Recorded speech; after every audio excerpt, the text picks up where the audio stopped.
Pessoal, continuando a revisão do assunto de química, a gente parou bem aqui na função álcool, certo? Na primeira parte, a gente viu que para identificar uma acetona, é só observar uma carbonila, que é um C-O, entre dois carbonos. Então, isso aqui é o indicativo de uma cetona, certo? O álcool, eu coloquei a mesma quantidade de carbonos, mas pode ser mais carbono, certo? Eu coloquei aqui só para ficar parecida com a primeira e para vocês conseguirem ver a diferença. Então, a diferença tá aqui. Na cetona, a gente tem o grupo carbonila e no álcool a gente tem a hidroxila, que é o OH. Esses dois átomos juntos, a gente chama de hidroxila, certo? Então, ó, para ser um álcool, a hidroxila tem que estar ligada a um carbono saturado. O que é um carbono saturado? É um carbono que só faz ligações simples. Então, esse carbono aqui, ele só está fazendo ligação simples. Ele está se ligando a esse carbono com a ligação simples, está se ligando a esse outro carbono com ligação simples. Aí, nele tem uma hidroxila. Então, ele é um álcool. A hidroxila, ela poderia vir nesse carbono aqui e nesse outro bem aqui, certo? Então, dependendo da posição da hidroxila, mas continua sendo álcool, diferente aqui da acetona, que não poderia ser nem nesse aqui nem nesse outro, só tinha que ser nesse meio bem aqui, entre os dois carbonos, certo? Então, ó, a nomenclatura para um álcool segue o mesmo esquema para a nomenclatura de uma acetona, certo? Então, observando bem aqui, terminação de álcool é ol, também é importante para a nomenclatura do composto, certo? Então, bem aqui, ó, 1, 2, 3, prop, 1, 2, 3, prop, certo? 3 carbonos, prop, só ligações simples, localização da hidroxila no carbono 2. Um álcool, terminação ol. Então, o nome do composto é propan 2-ol. Poderia ser propan 1-ol, né? Se ele tivesse aparecido aqui, esse carbono aqui, certo? E a fórmula molecular do mesmo jeito, ó. A fórmula molecular, você vai juntar todos os átomos da estrutura. Então, aqui eu tenho carbono, hidrogênio e oxigênio. Carbono, 1, 2, 3, 3 carbonos. H, 3 aqui, com mais um, 7. E outro aqui, 8. H, 8. E um oxigênio, né? Na estrutura do álcool também só tem um oxigênio. Poderia ter mais de um, né? O álcool, ele pode ser um álcool primário, secundário ou terciário. Um álcool primário que só tem uma hidroxila. Álcool secundário tem 2 hidroxilas. E álcool terciário tem 3 hidroxilas na estrutura. Não é o caso aqui, né? Que é um álcool primário, porque só tem uma hidroxila, certo? A próxima estrutura é o aldeído. Vou colocar bem aqui a fórmula molecular, um exemplo de um aldeído. Ó, se vocês observarem aqui no aldeído, ele também tem a presença do grupo carbonila, certo? Só que o grupo carbonila, ele tá aqui na extremidade. Então, a identificação de um aldeído é a presença de um grupo carbonila ligado a um hidrogênio na extremidade. Então, tem que ser na extremidade, não pode ser no meio. Ó, cetona também tem o grupo carbonila, mas tem que estar entre 2 carbonos.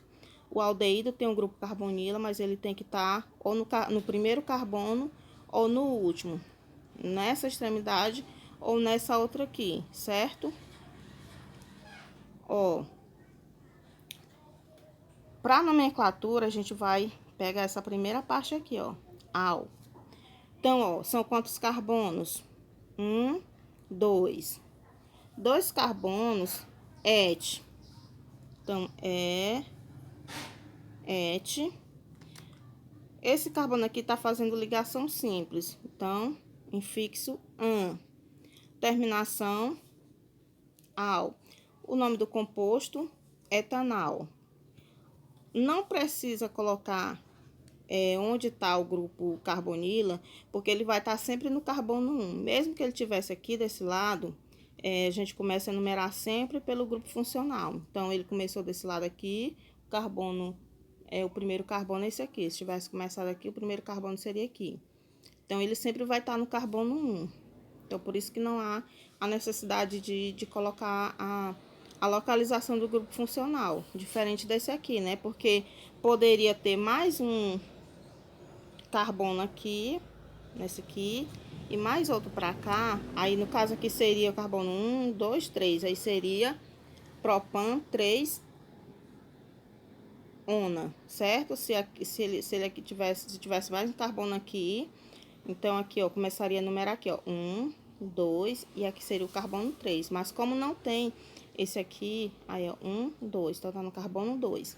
Nesse caso aqui, não há necessidade da enumeração do carbono, que ele vai estar sempre no carbono 1, certo?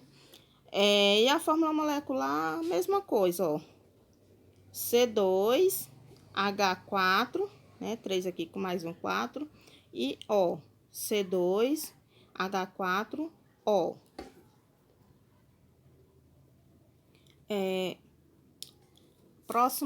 A próxima função é o ácido carboxílico. Vou colocar bem aqui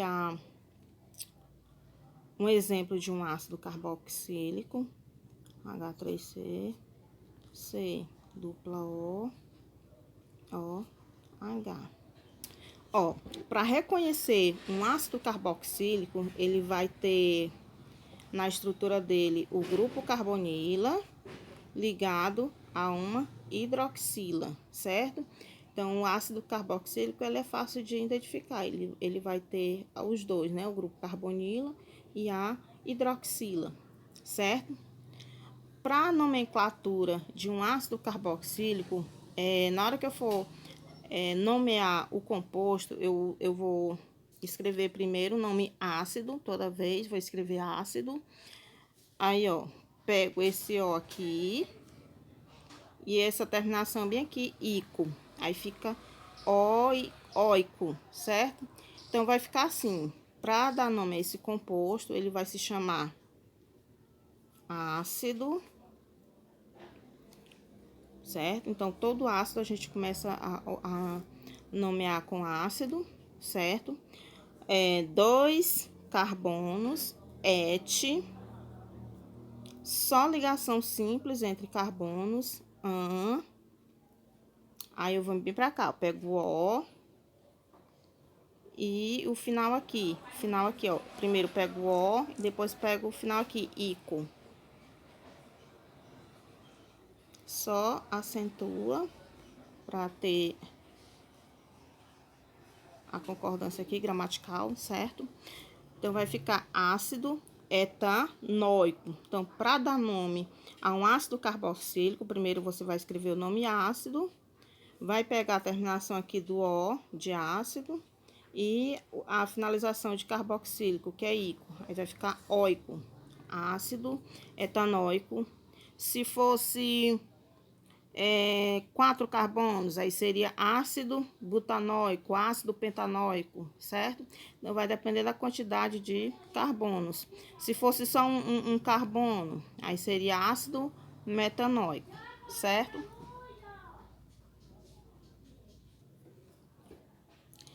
A fórmula molecular desse composto aqui, ó, deixa eu colocar bem aqui. Fórmula molecular C, 2, C2, H, 3 aqui com aqui 4, H4, O.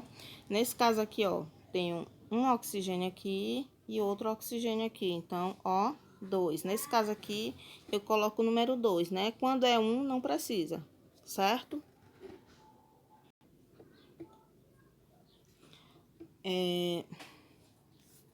A próxima função é o éster. Vou colocar bem aqui um exemplo de um éster.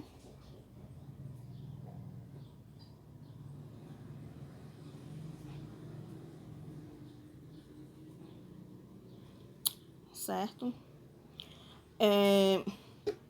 A nomenclatura de um éster, ela é um pouco mais diferenciada do que as outras, porque a gente tem duas partes aqui, ó. Tem essa parte aqui principal, né, que é a cadeia principal do átomo, e tem essa outra aqui, que é considerada uma ramificação, um radical, certo?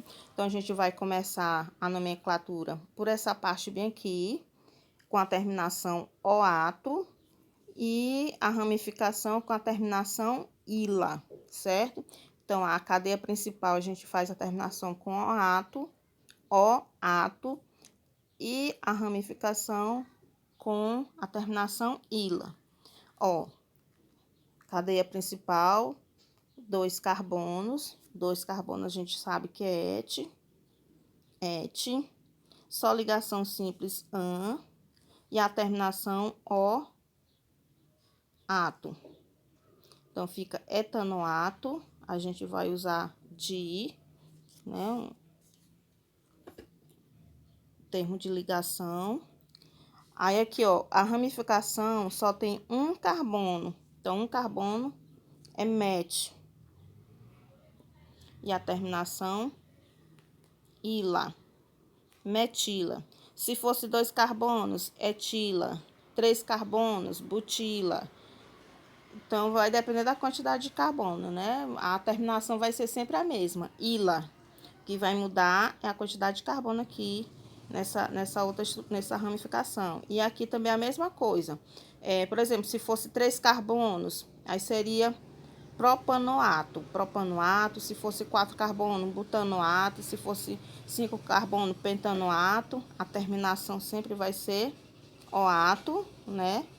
Aqui, esse et aqui é da quantidade de carbonos, que são 2. Esse an aqui é do tipo de ligação aqui entre carbonos, que é simples. E oato é a terminação para o éster, certo? Aí di, a gente usa o termo de ligação. Aí met, porque é só um carbono aqui. E a terminação ila. A fórmula molecular não precisa mais, né? Acredito que vocês já consigam fazer ela só, certo? Aqui a função éter. Vou colocar aqui um exemplo de um éter. H3CO, CH2, CH3, certo? Ó, nesse caso aqui é um éter, porque tem a presença de um heteroátomo. O oxigênio aqui, ele é um heteroátomo. Então, toda vez que tiver